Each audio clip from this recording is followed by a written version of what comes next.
समारोह के आरंभ में नाट्य पितामह राजेंद्र रघुवंशी के चित्र पर माल्यार्पण एवं पुष्पांजलि अर्पित की गई।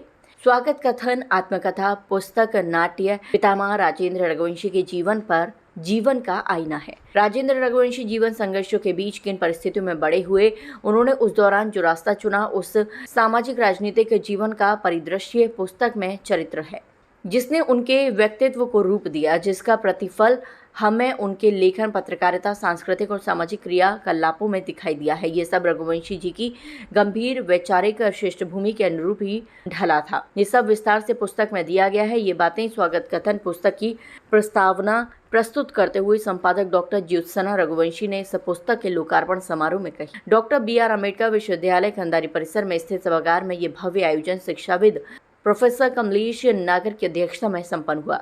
मुख्य वक्ता वरिष्ठ समीक्षक वीरेंद्र यादव ने इस पुस्तक के बारे में कहा, ये पुस्तक एक दस्तावेज इतिहास है। इसमें विरासत और समृद्धशाली पारिवारिक संस्कारी मान्यताएं हैं। विशिष्ट वक्ता इप्टा के राष्ट्रीय कार्यकारी अध्यक्ष राकेश वेदा ने इप्टा की स्थापना और 1985 के आगरा इप्टा कन्वेंशन के द्वारा इप्टा के राष्ट्रव्यापी स्वरूप की पुनर्स्थापना में रघुवंशी जी के महत्वपूर्ण योगदान को याद करते हुए स्वागत कथन पुस्तक की महत्ता को रेखांकित किया। उन्होंने विश्वास व्यक्त किया कि इप्टा के जीवंत इतिहास लेखन में ये पुस्तक मील का पत्थर साबित होगी। अध्यक्षीय उद्बोधन में प्रोफेसर कमलेश नागर ने आगरा के उस समय की सांस्कृतिक साहित्यिक गतिविधियों में राजेंद्र रघुवंशी की सक्रिय भागीदारी और संगठन की अद्भुत क्षमता का उल्लेख किया।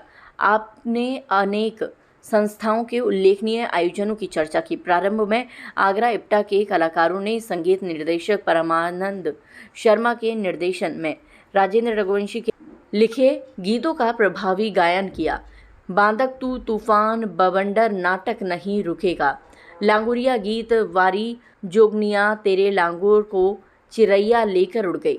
राजेंद्र रघुवंशी के जीवन पर केंद्रित फिल्म नाटक नहीं रुकेगा का प्रदर्शन यादगार रहा। फिल्म का लेखक एवं निर्देशक दिलीप रघुवंशी हैं। कोरस गायन में थे असलम खान, मुक्ति किंकर, जयकुमार, मिथुन चौहान। अतिथियों का स्वागत कुमकुम रघुवंशी, प्रमोद सारस्वत, भगवान रघुवंशी ने किया। कार्यक्रम में बड़ी संख्या में शहर के गणमान्य नागरिक उपस्थित रहे। वेदा Rakesh, doctor Jawahar Singh Dhakre, doctor Shashi Tiwari, Puran Singh, Neeraj Mishra, professor Nasreen बेगम, डॉक्टर सुषमा सिंह, रविंद्र रघुवंशी, अनिल शुक्ला, डॉक्टर युवराज सिंह, ओम प्रकाश प्रधान, मितेन रघुवंशी, सिद्धार्थ रघुवंशी, अनिल जैन, उमाशंकर मिश्रा, गिरीश गुप्ता, शरद गुप्ता। कार्यक्रम का सुचारू संचालन हरीश चिमटी ने एवं धन्यवाद दिलीप रघुवंशी ने किया। पर जो है किस तरह से नाटक हुआ, किस तरह से उसका मंचन हुआ, कितने लोग आए, कौन उसका मुख्य अतिथि था, कब क्या था, यानी कि अब दिल्ली के एक सम्मेलन का जिक्र है कि डॉक्टर राधाकृष्णन ने उसका उद्घाटन किया। उसमें EMS नमूद्रीपाद थे, उसमें PC जोशी तो थे ही, और बहुत से लोग थे वहाँ पर। इंदिरा गांधी वहाँ मौजूद थी। और उसके पहले जितने सम्मेलन हुए, उन सम्मेलनों का जो एक जिसे कहा जाए कि विस्तृत आंखों देखा जो हाल है, वो उसकी जो जानकारियाँ हैं, तो वो एक दस्तावेजी महत्व का निश्चित रूप से है। और बहुत कम ऐसा होता है कि एक ही व्यक्ति में कई व्यक्ति शामिल हों।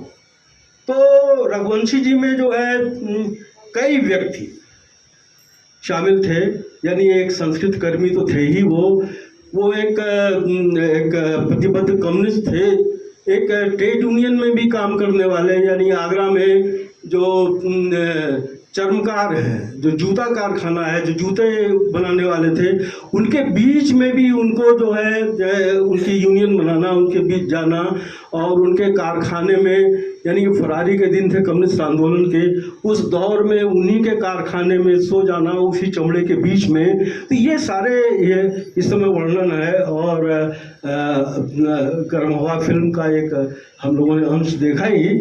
तो और किसान आंदोलन, यानी कि एक जिसे कहा जाए कि जो वामपंथी सांस्कृतिक आंदोलन या IPTA, Indian people theatre association, ये किस तरह का सांस्कृतिक आंदोलन था, इसका यानी कि एक जिसे कहा जाए कि समाज को बदलने का खाली एक संकल्प ही नहीं था, एक नाचने गाने का या मंच पर जो मंचन करने का सिर्फ इतना ही नहीं था।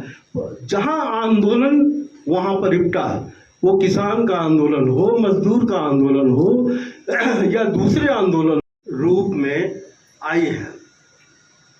दरअसल मित्रों, ये जिस समय में हम हैं, ये समय बहुत कुछ भुलाने का है। इतिहास को भुलाया जा रहा है, स्मृतियों को भुलाया जा रहा है, और जो कुछ भी हमारे यहाँ मूल्यवान है हमारे इस समय में, उस सब को जो है भुलाया जा रहा है। तो ऐसे समय में स्मृतियों को संजोना और हमारा जो बीता हुआ समय है और जो वर्तमान भी है, उस बीते हुए समय को और वर्तमान को भी लिपिबद्ध करना और उसको एक दस्तावेजी रूप देना, ये एक ज़रूरी काम है। और राजेंद्र रघुवंशी जी क्योंकि इप्टा के से शुरू से जुड़े रहे हैं, तो एक जो प्रगतिशील सांस्कृतिक आंदोलन यानी मार्क्सिस्ट कल्चरल मूवमेंट जो था, मार्क्सिस्ट कल्चरल मूवमेंट का अगर हम इतिहास देखें, उसका एक सबसे अच्छा दस्तावेज सुधीर प्रधान की किताब है Marxist cultural movement in India. तो उसमें राजेंद्र रघुवंशी जी का काफ़ी उसमें जिक्र आता है और उस पुस्तक का 3 खंड है, उन 3 खंडों में बहुत से दस्तावेज हैं। तो उसमें प्रगतिशील लेखक संघ का और इप्टा का भी इतिहास और उसके दस्तावेज शामिल हैं।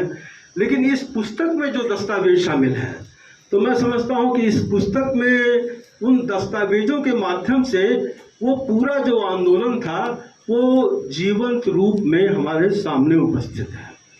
ये कहते हुए इस पुस्तक की रफ कॉपी मैंने देखी, तो जब मैं उसको पलट रहा था तो मैं राजेंद्र रघुवंशी से मिला हूँ, 3-4 बार मेरी मुलाकातें उनसे रही हैं। तो मैंने उनको देखा, मैंने उनको सुना, मैं उनके बारे में जानता था। जितना उनके पास था, उतना धैर्य अगर मेरे पास होता तो अकेले उनके ही साथ बिताए हुए समय को अगर मैं लिखने चलूं तो इतनी ही मोटी किताब में लिख सकता। और इसलिए कि फिर हमें ऐसी कई मोटी किताबें लिखनी पड़ेगी। तो एक राजेंद्र रघुवंशी की, फिर एक जितेंद्र रघुवंशी की, अरुणा जी की, एक तो इसी परिवार की कई किताबें हो जाएंगी और फिर वो सिलसिला आगे बढ़ेगा इप्टा के तमाम लोगों से चलता हुआ। तो मैं समझता हूँ कि मैं लाइब्रेरी पूरी हो जाएगी। और उसमें ऐसे ऐसे लोग हैं जिनसे मुझे कभी फिराक ने जब कहा था कि वो शायर अपने लिए नहीं कहता है ना, इसीलिए कि उन्होंने कहा जबकि आने वाले ही नस्लें तुम पर फक्र करेंगी हम असरो, जब उनको मालूम ये होगा कि तुमने फिराक को देखा था। तो फिराक को देखना का मतलब था कि आपने इस तरह के लोगों को देखा, राजेंद्र रघुवंशी को देखा, अरुणा जी को देखा, जितेंद्र तो हमारे साथी थे, तो उनको भी अब वो देखा वाले में चले गए, जबकि हम मानते नहीं है कि वो कहीं चले गए और हमने उनको देखा, ऐसा मुझे कहना पड़े। लेकिन भी सानी को देखा और अनगिनत लोगों को देखा, हेमांगो विश्वास को देखा। अब वो इतनी दास्तान लंबी है कि मैं बताते बताते उस दास्तान में भी नियाज़ीना पाठक से लेकर के बहुत लंबी दास्तान है, कैफी से लेकर के, शौकत से लेकर के, और बहुत बहुत लंबी फहरिस्त है। और वो सारे नाम आपको निश्चित रूप से इस किताब में सिर्फ नाम के रूप में दर्ज नहीं मिलेंगे। वो इस किताब में आपको उनके पूरे परिचय के साथ इसमें दर्ज मिलेंगे, बल्लाल साहनी भी मिलेंगे, बहुत सारे लोग मिलेंगे इस किताब में। मुझे मालूम है क्योंकि पहली बार तो ये जिम्मेदारी मुझे ही दी गई थी कि इप्टा का राष्ट्रीय सम्मेलन डॉक्टर में हो रहा था, तो ये हो रहा था कि किताब निकल जाए।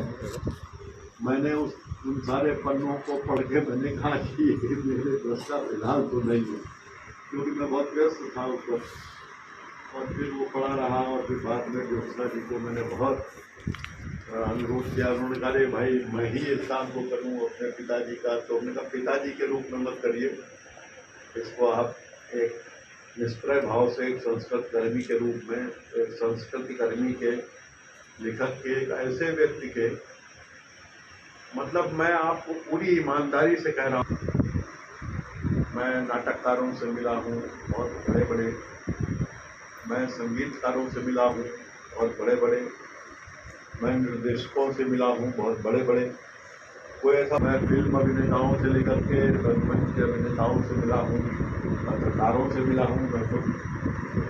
हमसे हमेशा जुड़े रहने के लिए चैनल को सब्सक्राइब करें और आप चाहते हैं कि हमारी हर खबर का नोटिफिकेशन आप तक पहुंचे तो बेल आइकन का बटन जरूर दबाएं। अगर चैनल सब्सक्राइब कर लिया है तो लाइक, कमेंट और शेयर करें।